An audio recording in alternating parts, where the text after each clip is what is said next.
Bien, bonjour à tous et merci d'être présents.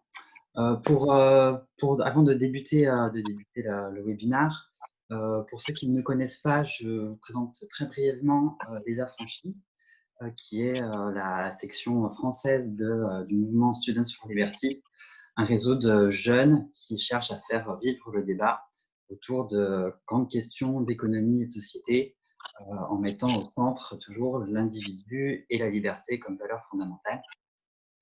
Aujourd'hui, nous avons le plaisir de recevoir Nicolas Bouzou, économiste, essayiste, directeur du cabinet de conseil Asterès, afin de parler du sujet de la santé, qui est un sujet qui vous touche beaucoup, que vous avez pas mal creusé.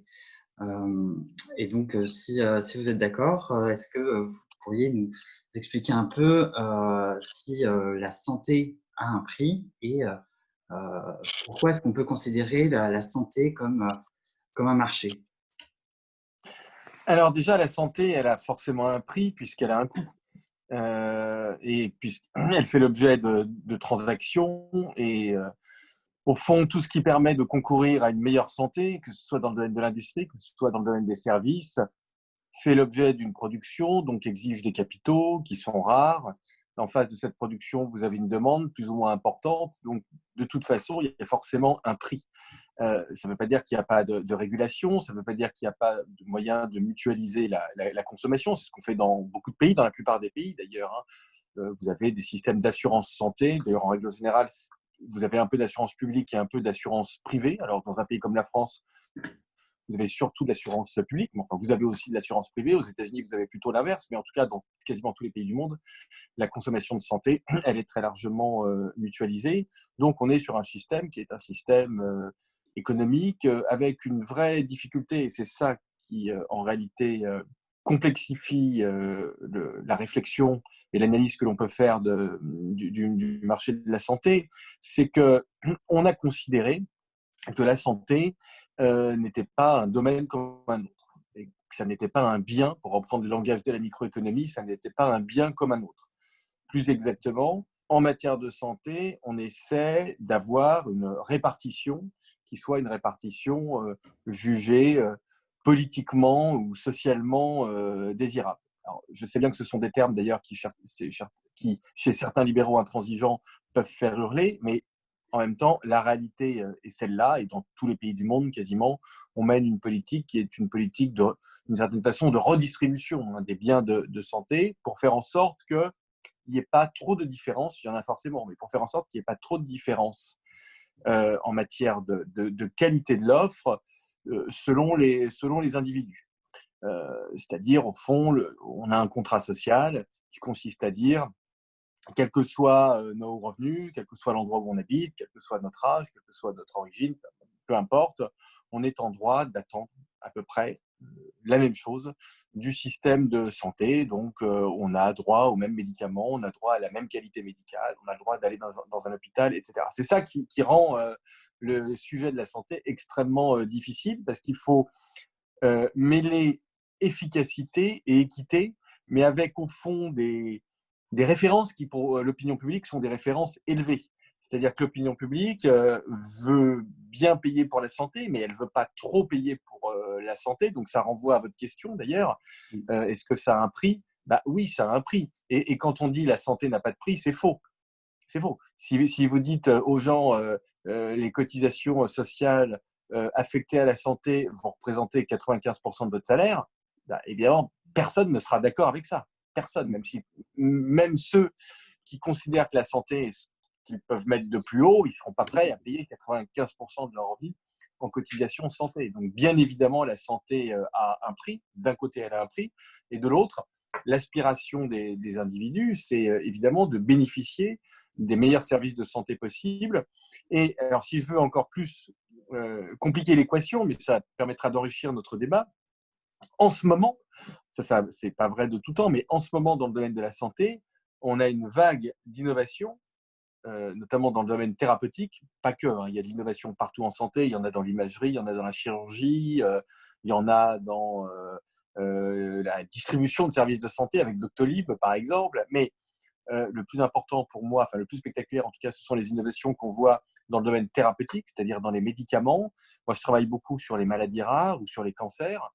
Et on voit que, notamment grâce à la génétique, mais pas que, hein, grâce à la génétique, grâce à l'intelligence artificielle, grâce aux nanotechnologies, on a vraiment une vague d'innovation extrêmement importante. Et cette vague d'innovation, elle pose un vrai sujet du point de vue économique et du point de vue social et sociétal, parce que tout le monde veut en bénéficier, bien évidemment. Hein, quand vous souffrez d'un cancer, vous considérez à fort juste titre, hein, ce serait aussi le type de raisonnement que je tiendrais si je souffrais de cette pathologie, vous considérez que vous êtes en droit, et même que vous devez bénéficier de la thérapie la plus efficace possible, la plus adaptée à votre pathologie. Et en même temps, tout ceci coûte cher, parce que l'innovation en santé, comme partout d'ailleurs, mais dans un premier temps, elle coûte cher. Après, elle finit par s'amortir, mais dans un premier temps, elle coûte cher. Et elle coûte d'autant plus cher qu'elle est ciblée, qu'elle s'adresse à de petits marchés, ce qui est le cas d'innovation en santé aujourd'hui. Quand on s'adresse à une maladie rare, ben, par définition, on s'adresse à un petit marché. Mais même quand on s'adresse à une maladie qui n'est pas rare, comme en réalité, on a une approche thérapeutique qui est de plus en plus fine, c'est le cas pour les cancers, par exemple, les Américains disent one patient, one pill, c'est-à-dire, au fond, un médicament par patient. Parce que même si le cancer est une maladie générique, en réalité, les gens qui souffrent d'un cancer souffrent d'un cancer qui est particulier et donc qui nécessite une thérapeutique qui est particulière. Et donc, évidemment, plus vous avez des marchés réduits, plus vous avez de la médecine de précision, plus elle est difficile à amortir. Donc voilà, pour répondre à votre question, j'y réponds de façon très, très générale, mais la santé a un prix, elle a un coût. C'est d'ailleurs la raison pour laquelle elle a un prix. Hein. Si elle a un coût, c'est qu'il y a un phénomène de rareté. Donc rareté implique coût, implique prix. Ce prix, on veut faire en sorte qu'il ne soit pas un obstacle à l'acquisition, à la demande de biens de santé. Et c'est ça ce qui préside à l'instauration de régulations plus ou moins complexes, plus ou moins efficaces dans tous les pays du monde en réalité. Et est-ce que justement ces mécanismes de marché et le fait qu'il y ait ce qu'on cherche souvent à éviter, une santé à deux vitesses, n'est pas au final aussi un moteur de cette innovation en faisant que ceux qui ont le plus de moyens investissent ou en tout cas mettent un prix beaucoup plus élevé pour avoir le plus vite possible des innovations, des meilleurs traitements qui vont après pouvoir permettre aux catégories plus moins favorisés d'accéder à des soins qui seront innovants et qui seront plus abordables avec le temps.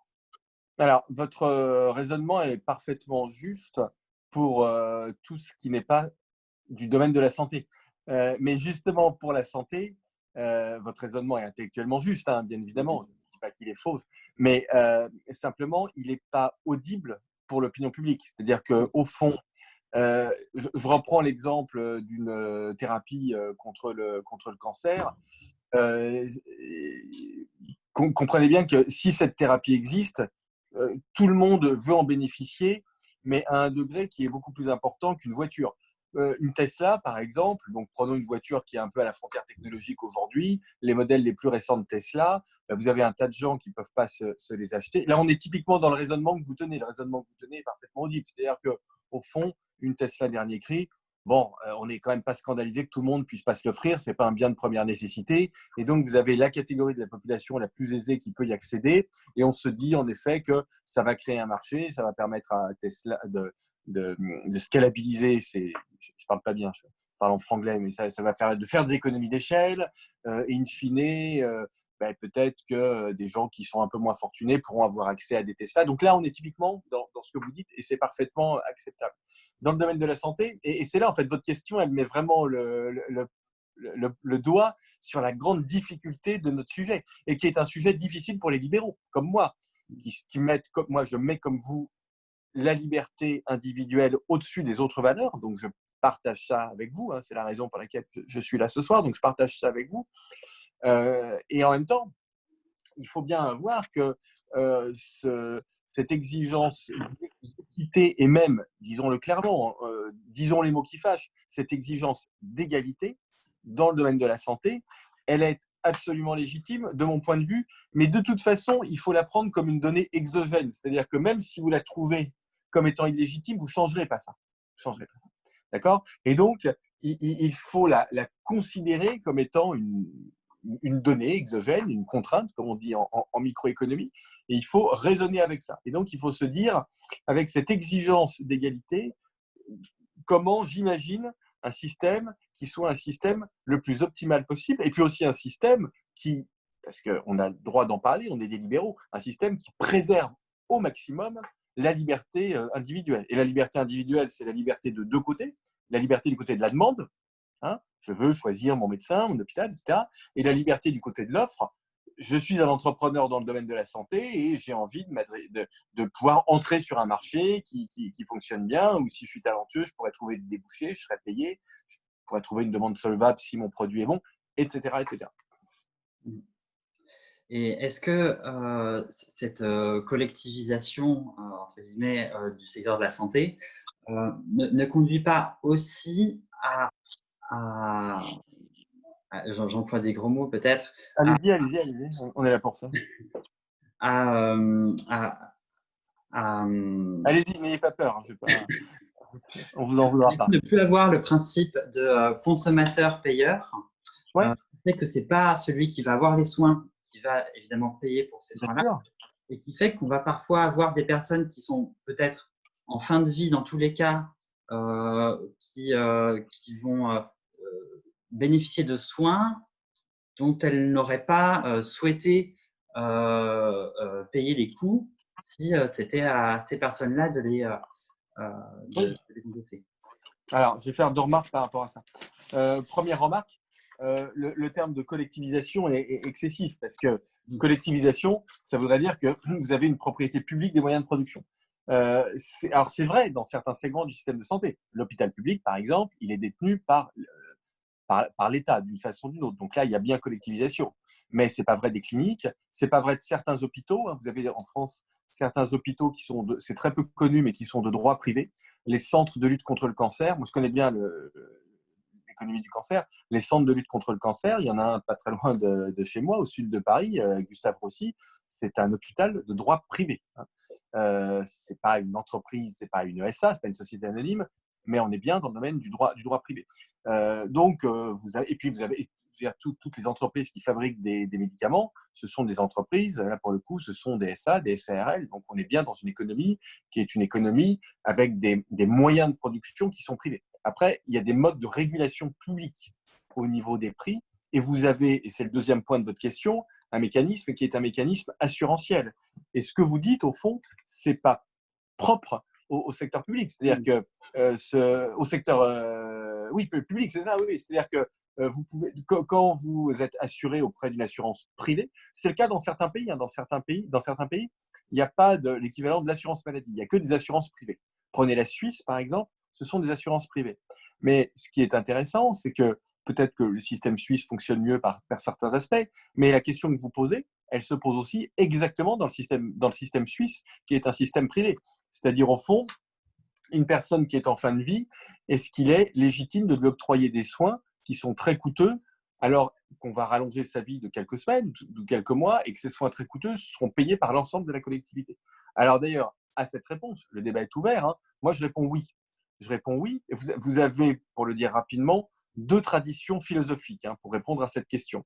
Vous avez la tradition utilitariste anglo-saxonne, qui va considérer, alors je suis un peu schématique, mais vous connaissez tous la philosophie utilitariste, qui consiste à dire qu'une action doit être prise si elle maximise, alors là aussi il faudrait rentrer dans les détails puisque ça peut faire hurler chez certains libéraux, mais enfin restons en première approximation, si elle maximise l'utilité globale. Voilà. Après, je dis en effet, il faudrait rentrer dans les détails parce qu'il n'est pas certain qu'on puisse comparer ni additionner des utilités individuelles. Bon, mais restons en première analyse. Donc, on maximise l'utilité globale. Bah, il est clair que si vous dépensez 150 000 euros pour rallonger de quelques semaines la vie d'une personne, alors que ces 150 000 euros auraient pu être laissés sur le portefeuille de jeunes comme vous ne maximisez pas l'utilité globale. Donc, dans un système utilitariste, très clairement, à la question que vous posez, la réponse c'est non, on ne va pas octroyer des soins très coûteux à des gens qui sont de toute façon en fin de vie. Et c'est ce que pratique d'ailleurs un pays comme l'Angleterre. En Angleterre, vous avez ça. Bon. Et c'est comme ça que se prête.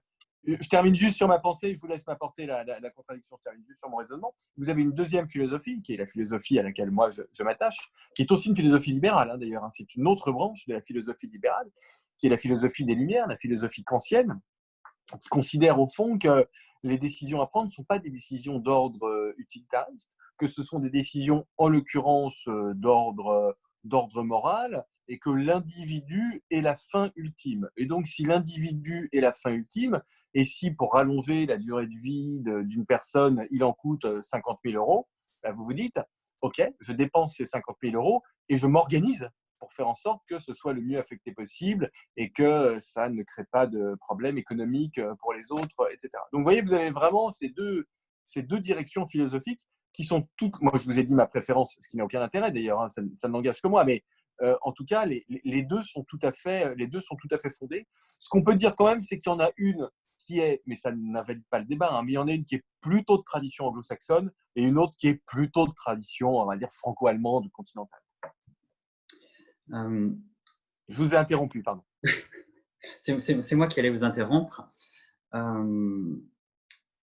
Sur les assurances santé privées du coup, qui existent dans d'autres pays, est-ce que ce sont malgré tout des moyens de responsabiliser davantage les individus?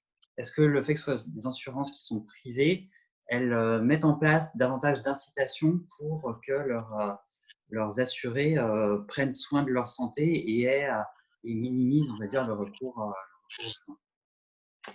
Pas forcément. J'aimerais que ce soit le cas, d'autant plus que ça cadrerait mieux avec mon idéologie générale. Mais je pense que ça dépend vraiment. J'ai beaucoup de mal à faire une généralité par rapport à votre question. Je pense que ça dépend vraiment des pays, ça dépend des assurances. Vous avez des pays où le système d'assurance privée fonctionne plutôt bien. Hein. C'est le cas en Suisse, je vais citer ça. C'est le cas aux Pays-Bas aussi, où vous avez un système plus complexe. Vous avez un système d'assurance privée qui sont en concurrence et une assurance publique qui assure un panier de soins assez basique au fond, mais une grosse partie de l'assurance, c'est de l'assurance privée. Et puis vous avez des pays dans lesquels le système d'assurance privée dysfonctionne complètement. Et c'est évidemment typiquement le cas des États-Unis. Pourquoi ça dysfonctionne et pourquoi est-ce qu'il faut faire une analyse économique très poussée des systèmes de santé? Parce que dans le domaine de la santé, et là c'est très exactement ce que l'on vit en ce moment, ce que l'on a vécu ces derniers mois, on est dans un domaine de la santé dans lequel vous avez des externalités qui sont extrêmement fortes. Quand vous faites face à une maladie contagieuse, donc là on est vraiment typiquement là-dedans, quand vous faites face à un virus respiratoire extrêmement contagieux, vous avez tout intérêt à ce que l'assurance soit obligatoire et collective. L'un des problèmes aux États-Unis et l'une des raisons pour lesquelles on a eu des départs d'épidémies assez fortes dans certains États, c'est que vous savez qu'il y a pas mal d'Américains, une vingtaine de millions d'Américains qui ne sont pas couverts par des systèmes d'assurance parce qu'ils ne sont pas dans l'assurance publique, parce que l'assurance publique, elle est faite pour les gens âgés ou pour les gens qui ont de très faibles revenus. Et donc, s'ils sont ni âgés ni avec de très très faibles revenus, ils ne bénéficient pas d'assurance publique. Et en même temps, ils ne travaillent pas ou leur assurance privée n'est pas bonne, les contrats ne sont pas complets. Et donc, contre le Covid, ils n'étaient pas couverts. Alors là, c'était absolument catastrophique du point de vue épidémiologique et du point de vue, et du point de vue économique, parce que le problème s'est posé d'ailleurs au début de l'épidémie. Vous avez une personne qui croit souffrir du Covid, elle va dans un hôpital, elle est mal couverte par son contrat d'assurance, et dans son contrat d'assurance, il est par exemple stipulé qu'elle n'est pas couverte contre les maladies inconnues. Donc, très bien, parfait, monsieur, madame, on vous a soigné, donc vous avez tout un tas d'examens, des examens sanguins, une radio des poumons, on vous a gardé une nuit, on vous a prodigué des médicaments, le médecin vous a prodigué des conseils, et voilà la note, 8 000 euros.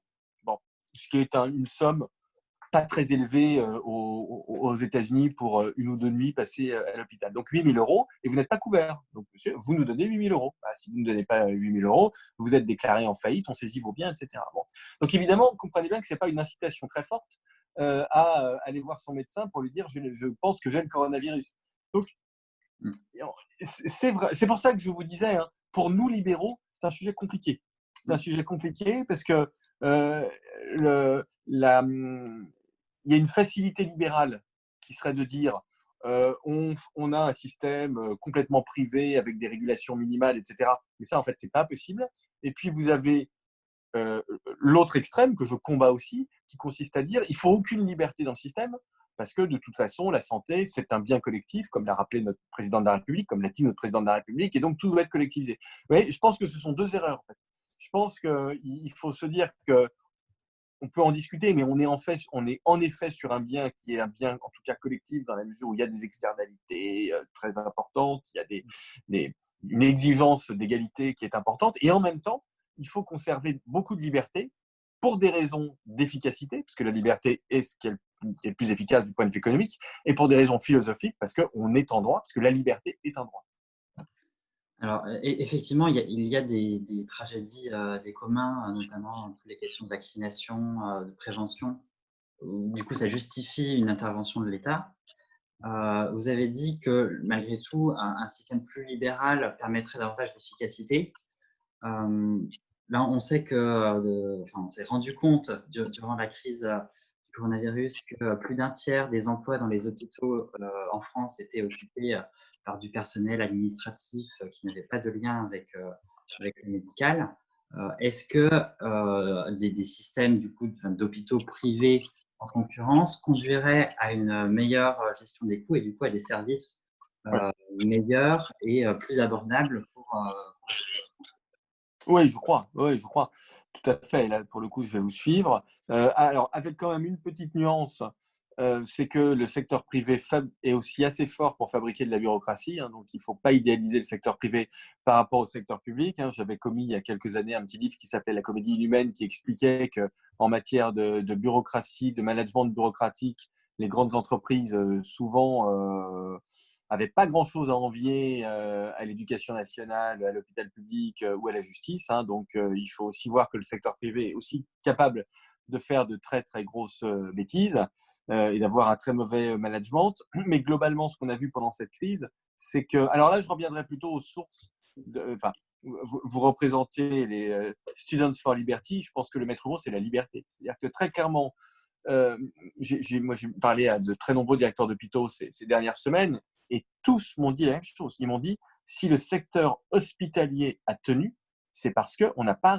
Et non seulement il a tenu, mais s'il a très bien fonctionné pendant cette crise extrêmement grave. Crise extrêmement grave. Hein, je veux dire, les urgences ont été submergées, les lits de réanimation ont été submergés et tous m'ont dit la même chose. Ils m'ont dit on a tenu parce que nous avons cassé toutes les règles, parce que nous n'avons respecté aucune règle, parce que cette crise a été une sorte de parenthèse où nous avons, alors là c'est moi qui traduis, on ne me l'a pas dit dans ces termes-là, mais nous avons pu être des entrepreneurs du point de vue de l'organisation. Nous avons pu faire de la destruction créatrice schumpeterienne en matière d'organisation. On nous a fait confiance parce qu'il n'y avait pas le choix. On s'est organisé comme on a voulu s'organiser. On n'a plus rien respecté. On a managé nos formidables personnels soignants comme on devrait les manager et comme on les manage dans des entreprises qui fonctionnent bien. Et c'est pour ça que le système a tenu. Donc, et même qu'il a bien fonctionné d'ailleurs. Et donc, vous voyez, je crois que là, on a une leçon qui est très intéressante en matière d'organisation. Et ça, en ce moment, on est en train de faire un Ségur de la santé, une grande concertation sur la santé. Il ne faut pas qu'on l'oublie, cette question, parce que la question des moyens affectés à l'hôpital et à la santé, elle est importante, bien évidemment, mais la question de l'organisation, elle est aussi importante. Vous savez, j'ai eu quelques soucis dans le débat public il y a quelques mois, parce que j'avais parlé avec l'un de mes amis médecins, très grand chirurgien, qui s'appelle Guy Valencien. On avait évoqué la notion d'hôpital-entreprise. C'est quelque chose qu'on nous a énormément reproché en nous disant l'hôpital, ce n'est pas une entreprise, etc. Et pendant la crise, on nous a dit si on a une crise aussi grave, c'est parce que l'hôpital a été géré comme une entreprise.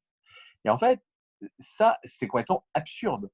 C'est faux de bout en bout, parce que l'hôpital, il n'est pas du tout géré comme une entreprise.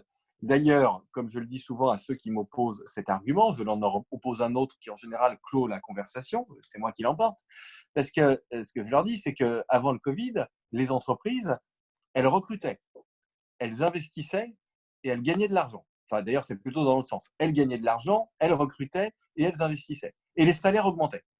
Bon. Ce n'était pas le cas dans l'hôpital public. Sinon, les personnels hospitaliers ne se plaindraient pas. il n'y aurait pas de problème de l'hôpital public. Si l'hôpital public gagnait de l'argent, si les salaires augmentaient, si on recrutait beaucoup et si l'investissement était en croissance, il n'y aurait aucun souci. En fait, dans les hôpitaux publics, on manque de gens, les heures sup ne sont même pas payées, et quand vous regardez les chiffres de l'investissement dans l'hôpital public, vous paniquez. Et vous avez la moitié des hôpitaux qui perdent de l'argent. Donc, la comparaison avec l'entreprise, mais elle est absurde. De la même façon que quand on me dit, et c'est là où on a un sujet de réflexion intéressant, de la même façon que quand on me dit l'hôpital public fonctionne comme une entreprise depuis la tarification à l'acte. Alors, je ne sais pas si tout le monde ici sait ce que c'est que la tarification à l'acte, mais pour le dire très schématiquement, avant les années 2000, les hôpitaux étaient payés par des dotations. C'est-à-dire qu'ils négociaient des dotations avec les pouvoirs publics, on leur donnait de l'argent, et donc cette dotation, c'était leur budget. Et ça avait un immense inconvénient, c'est que quand il y avait eu, pour une raison X ou Y, beaucoup de patients dans l'année, eh ben, la dotation, elle était consommée en novembre ou au début décembre. Et donc, pendant un mois, on était obligé de rationner les soins. On ne pouvait plus prendre les patients. Donc, évidemment, c'était quelque chose qui était catastrophique à beaucoup de points de vue. Et donc, on a changé le système et on a instauré ce qu'on appelle la T2A, la tarification à l'activité, T2A. Et en fait, la T2A, donc, c'est une grille de prix qui est établie par les pouvoirs publics. Et à chaque fois que les hôpitaux font un acte, eh bien, ils envoient la facture à l'assurance maladie. Et donc, ça n'a absolument rien à voir avec le fonctionnement de l'entreprise. Moi, je dirige une entreprise, on n'est pas payé, on ne fait pas payer tous les actes, on fait payer des forfaits. C'est-à-dire qu'on a une mission et on fait payer la mission, mais on ne se fait pas rémunérer. Moi, je vends des études et du conseil, je ne me fais pas rémunérer à la page ou à la lettre ou au mot. Ça ne crée pas de sollicitation. Évidemment, vous avez cité, évidemment, c'est très exactement ça. Parce que si j'étais payé à la page, qu'est-ce que je ferais? Je ferais des bonnes études ou je ferais des grosses études? Je ferais des grosses études, bien évidemment. Et c'est exactement ce système qui est très pernicieux avec l'hôpital. C'est-à-dire que si vous payez à l'acte, les hôpitaux, du coup, ils font énormément d'actes. Et s'ils font énormément d'actes, les gens, ils sont épuisés parce qu'ils courent en permanence. D'accord? Donc, ce système, c'est pas. En fait, ce système, il est beaucoup plus proche du fonctionnement de l'Union soviétique avant la NEP que de l'entreprise aujourd'hui. Vous voyez, donc là, il ne faut pas raconter n'importe quoi dans le débat public. Faut quand même, voilà, quand on s'exprime sur l'hôpital et sur l'entreprise, il faut savoir un peu comment fonctionne à la fois l'hôpital public et l'entreprise. Et est-ce que du coup, un système privé aurait pu conduire, en amont de la crise du coronavirus, à un meilleur dimensionnement des capacités des hôpitaux, à de meilleures réserves de masques sanitaires, voire même à, au final, une meilleure rémunération aussi du personnel soignant? Alors déjà, le secteur privé, il est aussi soumis à la T2A en l'occurrence, mais cette question des lits et des capacités est très, très intéressante parce que en réalité, au début de la crise, pas après, mais dans un premier temps, il y a eu beaucoup de lits et de capacités de production inutilisées. C'est-à-dire qu'on disait tout le temps, il n'y a pas assez de lits, il n'y a pas assez de lits, mais en fait, c'est pas ça le sujet. Le sujet, c'est pas du tout celui du nombre de lits bruts dans l'hôpital public, pour deux raisons. La première raison, c'est qu'il y a aussi les cliniques privées, l'hôpital privé, ce qu'on appelle les cliniques en France, et ces cliniques, elles avaient des lits. Et les pouvoirs publics ont assez peu fait appel à elles, dans un premier temps. Après, les choses se sont parfaitement réglées, il ne faut pas dire de bêtises. Mais dans un premier temps, on a eu des capacités en termes de lits qui étaient inutilisées. La deuxième chose, c'est qu'un lit, ça ne veut rien dire. Ça n'a aucun sens. Vous pouvez acheter un matelas, vous le mettez par terre, c'est un lit. D'accord? Donc, ce n'est pas ça le sujet. Le sujet, c'est la capacité, dans des périodes qui sont des périodes d'épidémie aiguë, à avoir ce qu'on appelle des lits de soins critiques. Et ça dépend en partie du nombre de lits que vous avez au départ. Peut-être qu'en France, il n'y en avait pas assez, mais ça dépend surtout de votre capacité à très rapidement convertir des lits en lits de soins critiques. Et comprenez bien qu'on ne peut pas dimensionner un hôpital ou une clinique en termes de lits de soins critiques en faisant comme si la phase aiguë de l'épidémie de coronavirus était quelque chose de structurel. c'est simplement impossible. Parce que si on fait ça pour le coronavirus, on va faire ça pour toutes les maladies. Et donc, on va se retrouver, enfin, le nombre de lits va augmenter en réalité jusqu'à l'infini. Donc, c'est quelque chose qui n'est pas intelligent. Ce qui est intelligent, mais c'est beaucoup plus exigeant intellectuellement, ce qui est intelligent, c'est de se dire, si on a une phase aiguë d'épidémie, il faut qu'on soit en capacité, très rapidement, de mobiliser des capacités de production. C'est ce qu'on appelle la résilience.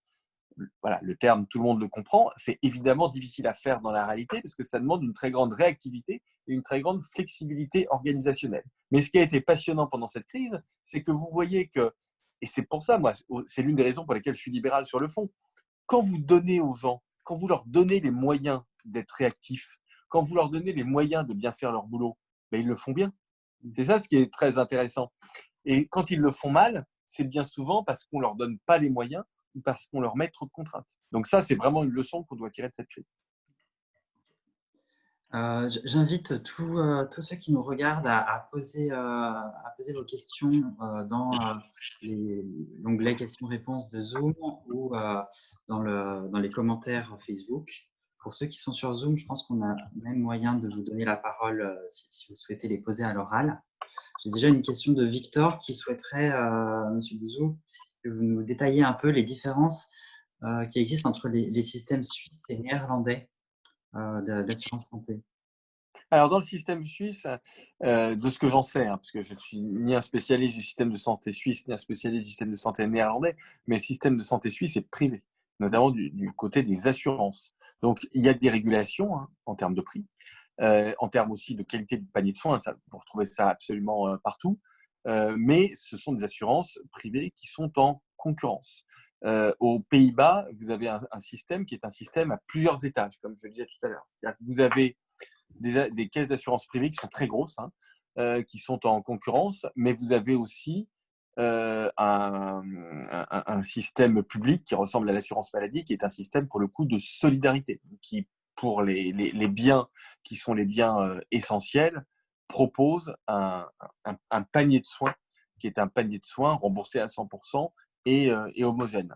Le système français est beaucoup plus compliqué, hein, puisque en France, en fait, pour tous les soins, enfin pour quasiment tous les soins, pas tous, mais pour tous les soins, vous avez une part publique et une part privée. D'accord ? Donc, on n'est pas du tout dans le système néerlandais où on va avoir des soins qui sont pris en charge financièrement par le public et des soins qui vont être pris en charge par du privé en concurrence. Bon, je pense que le système français est très compliqué. Je pense que c'est très difficile de le changer parce qu'on a un sentier de dépendance qui est extrêmement fort. C'est très difficile de déconstruire l'assurance maladie et les mutuelles, les assureurs, etc. Mais très honnêtement, c'est quand même un système qui est complexe et en termes d'incitation, vous avez tout à fait raison d'employer ce terme tout à l'heure, ce n'est pas le système le plus efficace. Très bien. Une question de Nathan qui se demande si vous pensez qu'il faudrait qu'au niveau européen, il y ait une impulsion, une politique pour encourager à libéraliser, à introduire de la concurrence dans les secteurs de santé nationaux. Alors, la santé n'est pas une compétence Oui, européenne. il n'y a pas, mais est-ce que ça devrait l'être? Ouais, je ne suis pas sûr parce que, en fait, je voudrais pas. Je comprends très bien la question de Nathan. Hein. C'est vrai que l'Europe a un marché commun qui est très performant, qui est concurrentiel, et donc on pourrait imaginer avoir un peu la même chose dans le domaine de la santé. Mais la priorité pour moi, c'est plutôt de décentraliser en fait la santé. C'est-à-dire que, en fait, pour le dire autrement, je pense qu'on peut avoir un système un peu plus libre sans intervention de l'Europe, mais avec plutôt, et ça aussi c'est une leçon de la crise, notamment de ce qu'on a vu en Allemagne, avec plutôt une décentralisation. Pas une déconcentration, parce que la déconcentration en France, on l'a faite, ce qu'on appelle les ARS, les agences régionales de santé. Ces agences régionales de santé, c'est quand même des préfectures quoi, de la santé, c'est-à-dire que c'est quand même l'État. On sent que c'est l'État.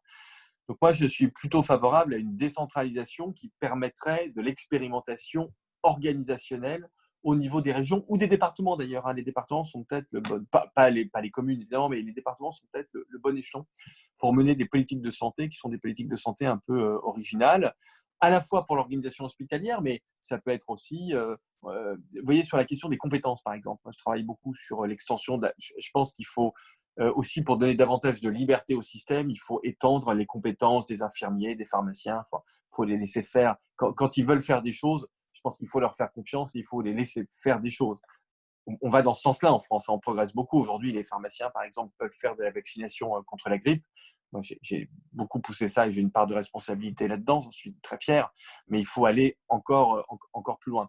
Mais bon, comme l'État a peur de tout, c'est sans doute plus facile à expérimenter au niveau territorial. Raison pour laquelle je suis très favorable à ce qu'on décentralise un peu la santé en France.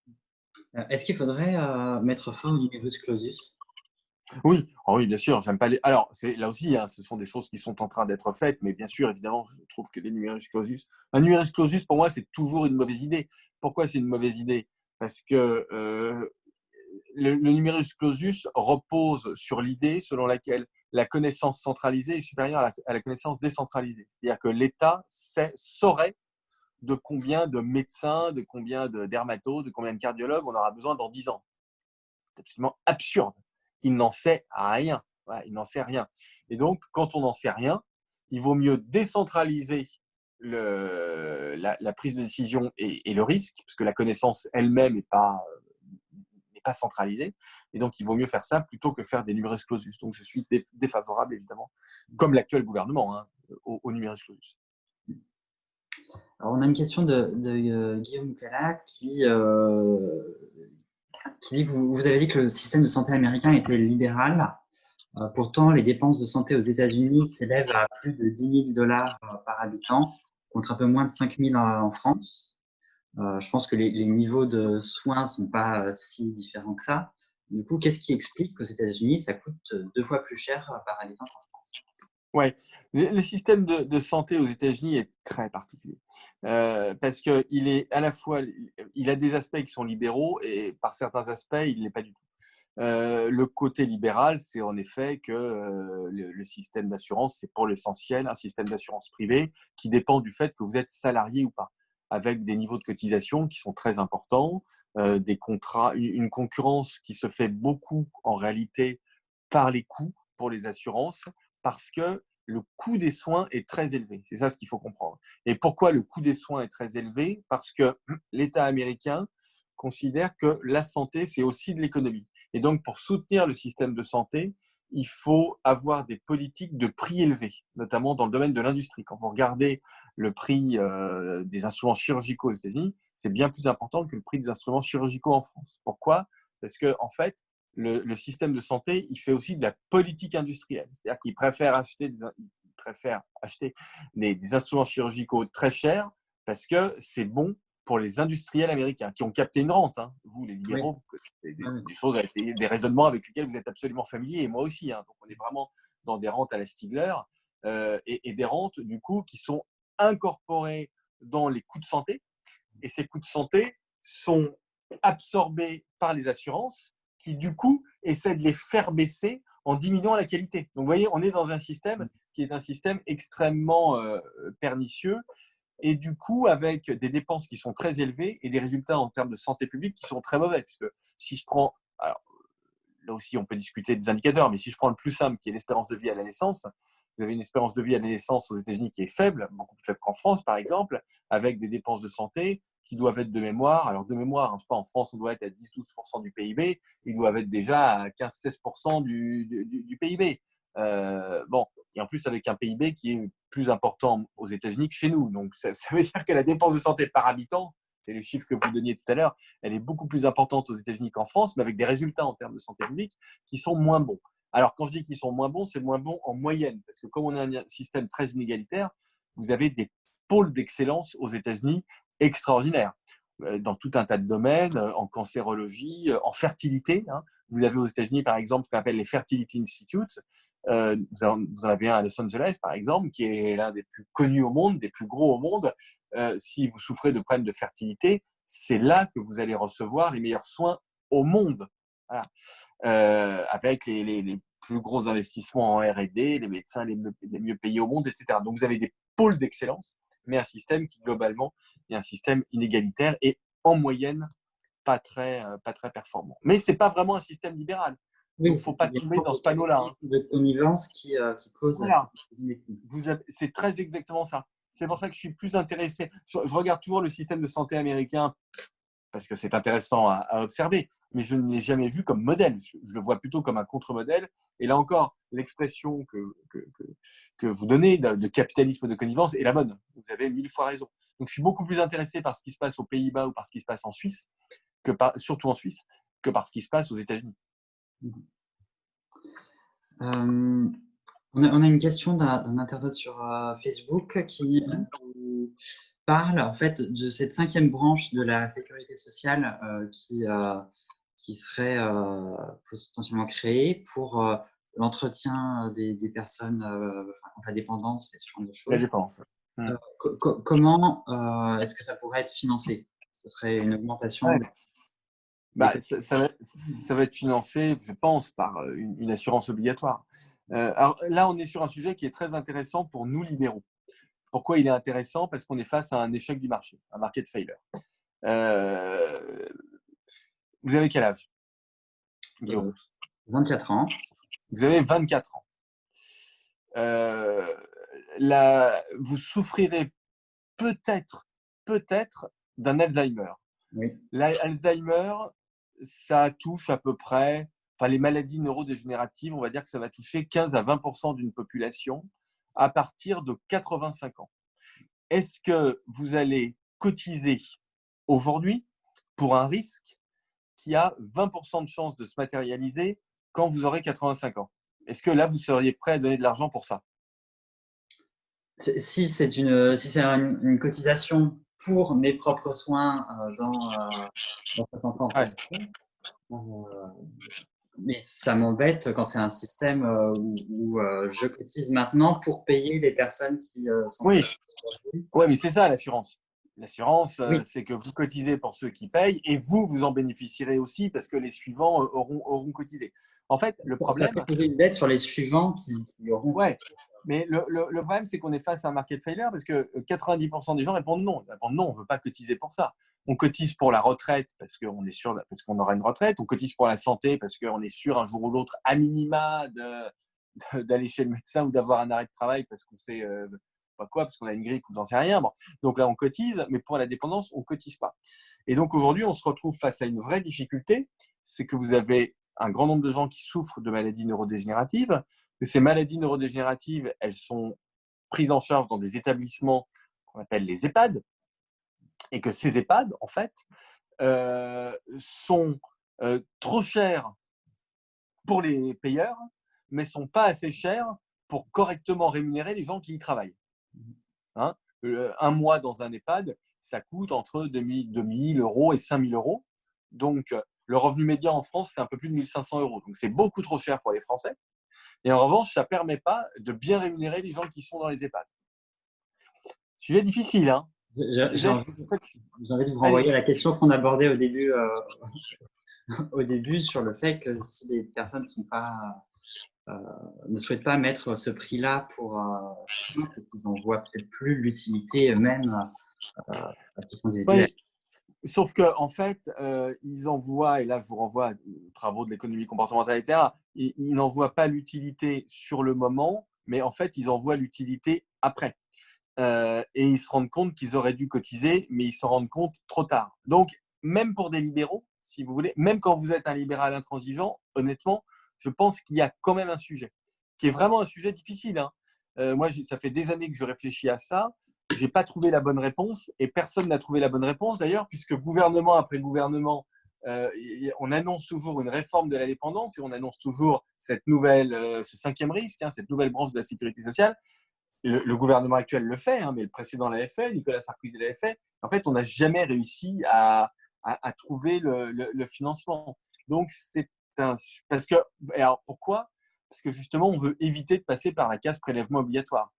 Donc, c'est un sujet qui est un sujet vraiment difficile, mais il faut que les libéraux, quand même, travaillent sur le fait qu'il y a un vrai market failure et que l'idée de dire il y a un market failure, bah, c'est pas grave parce que de toute façon on s'en fout, les gens ils cotisent pas et puis quand ils seront vieux, bah, tant pis, s'ils ont Alzheimer quand ils seront vieux, ils mourront chez eux, il n'y a pas de problème, ils avaient qu'à cotiser avant, ça marche pas. Ok. Sur un autre sujet, aujourd'hui, pour encourager l'investissement et la recherche de nouveaux traitements de vaccins, on accorde un monopole temporaire au laboratoire qui fait la découverte. Ça l'incite parce qu'il va du coup gagner de l'argent durant le… Ouais. Mmh. Mais ça rend du coup moins disponible, on l'a vu avec la polémique sur le vaccin pour le coronavirus, Ouais. ça rend moins disponible ces traitements. Comment elle peut faire pour concilier une accessibilité, donc pas avoir de monopole, et en même temps inciter la recherche Ouais. l'innovation? Je pense que ça se négocie au cas par cas et qu'il y a plusieurs systèmes possibles. Alors, je renvoie aux travaux de mon collègue et ami Pierre Bentata, qui a beaucoup travaillé là-dessus. Bon, déjà, le système actuel de propriété intellectuelle, donc de brevets au fond, donc d'octroi d'une rente de monopole pendant quelques années, est un système qui fonctionne pas si mal que ça, hein, parce que vous avez quand même énormément de concurrence dans le système, enfin dans le secteur des laboratoires pharmaceutiques. Vous avez énormément d'investissements en recherche et développement, vous avez énormément d'innovations thérapeutiques et vous avez une espérance de vie qui progresse dans le monde entier et qui progresse même dans les pays les plus pauvres. Elle progresse plus dans les pays les plus pauvres que dans les pays les plus riches. Hein. Donc, vous avez vraiment une convergence aujourd'hui d'espérance de vie à la naissance au niveau planétaire.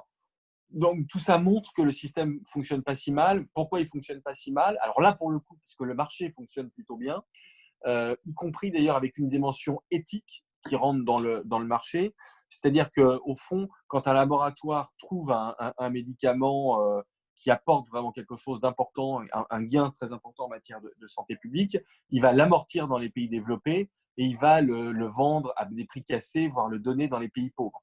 Donc, on a un système qui fonctionne plutôt bien. Après, vous pouvez tout à fait imaginer d'autres systèmes. Pierre Bentata, par exemple, propose, lui, que l'État puisse lui-même acheter les brevets. C'est-à-dire qu'au fond, l'État octroie un brevet à un laboratoire pharmaceutique et le laboratoire pharmaceutique revend la propriété et l'État, du coup, lui-même devenant propriétaire d'une formule, par exemple, hein, eh bien, peut donner cette formule à l'ensemble du marché.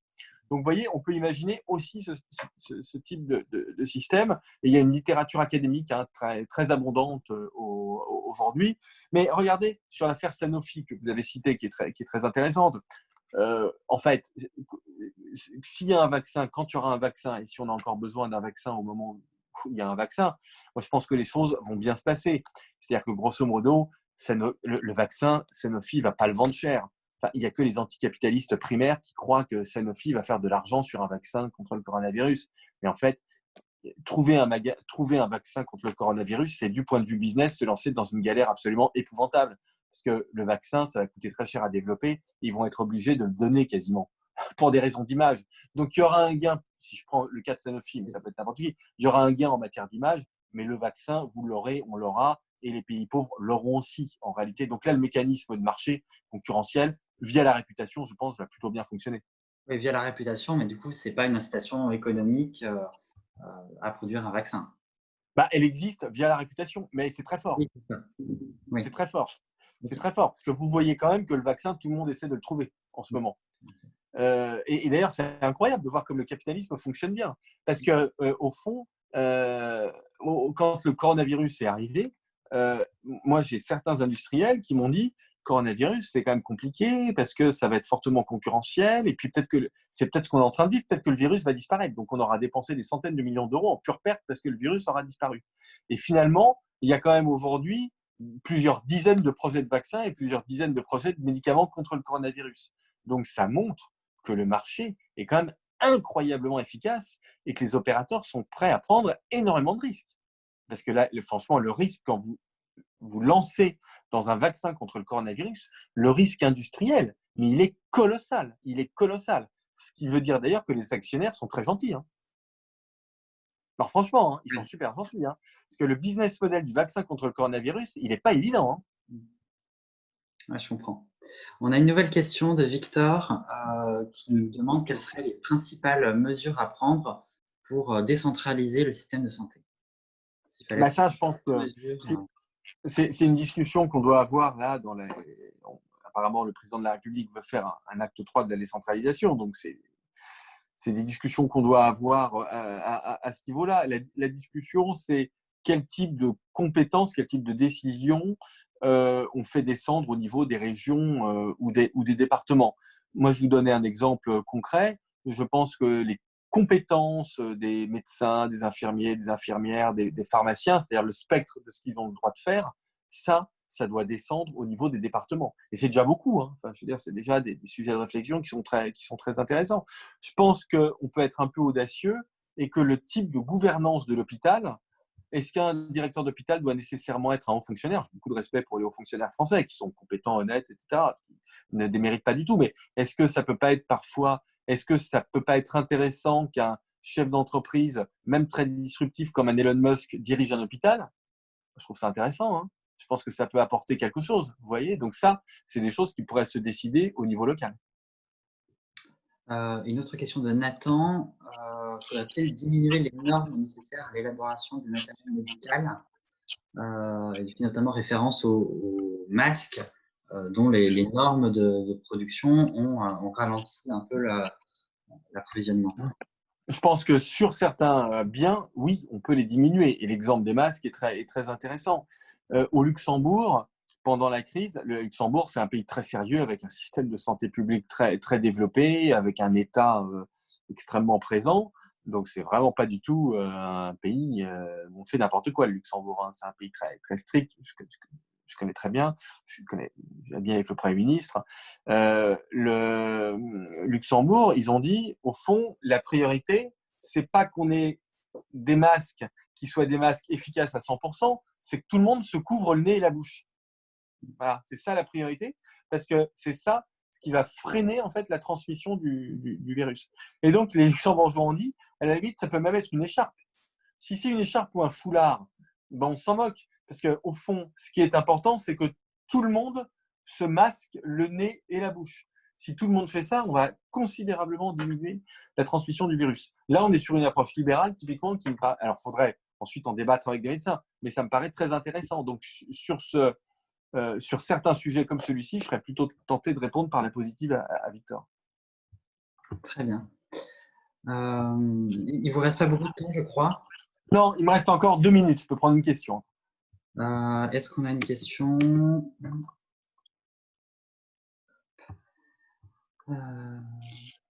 Sauf si vous n'en avez pas. Non, j'ai sous les yeux des questions auxquelles on a répondu. Pour revenir à l'assurance santé, est-ce que, donc, tout en maintenant un système d'assurance santé et qu'elle soit publique ou privée, est-ce qu'on n'aurait pas un certain intérêt malgré tout à proposer des formules des formules différentes qui puissent s'adapter aux besoins de chaque individu, à ses risques, Oui, pas payer pour sa santé, à ce genre de choses? bien sûr. Moi, vous avez tout à fait raison. Moi, j'avais même proposé qu'on ait, pour une partie, je ne suis pas choqué par le fait qu'on ait une tarification en fonction du risque. Je pense que ou quelqu'un qui prend moins de risques, qui fait beaucoup de sport, par exemple, ou qui ne fume pas, il est légitime qu'il ait des cotisations plus faibles que quelqu'un qui fait du cheval, du circuit automobile, qui fume et qui boive. Quoi. Enfin, voilà, ça me paraît absolument légitime. Alors ça, c'est très difficile à faire passer en France, bien évidemment, mais je pense en tout cas que c'est un débat et puis après, on verra comment on tranche. Mais je pense que le débat, il est absolument légitime dans un souci qui est un souci d'efficacité et même de justice, hein, parce que l'idée, c'est de mieux réguler. Parce que si vous dites aux gens qui font du sport, par exemple, vous avez des cotisations inférieures, vous avez des effets vertueux. Vous avez un système d'incitation qui incite les gens à faire du sport, et donc vous diminuez les coûts de santé. Ça permet de dégager des marges de manœuvre pour des pathologies graves. Vous voyez, donc on peut inventer des régulations intelligentes sur la base de risques qui sont des risques individuels. Très bien. Eh bien, on vous remercie chaleureusement Je vous remercie. votre temps. Merci de votre invitation et continuez à faire ce que vous faites. Très bien. Merci beaucoup à Je vous. reviens quand vous voulez. On vous réinvitera. Très À bonne très soirée. bientôt. Salut à tous. Prenez soin de vous.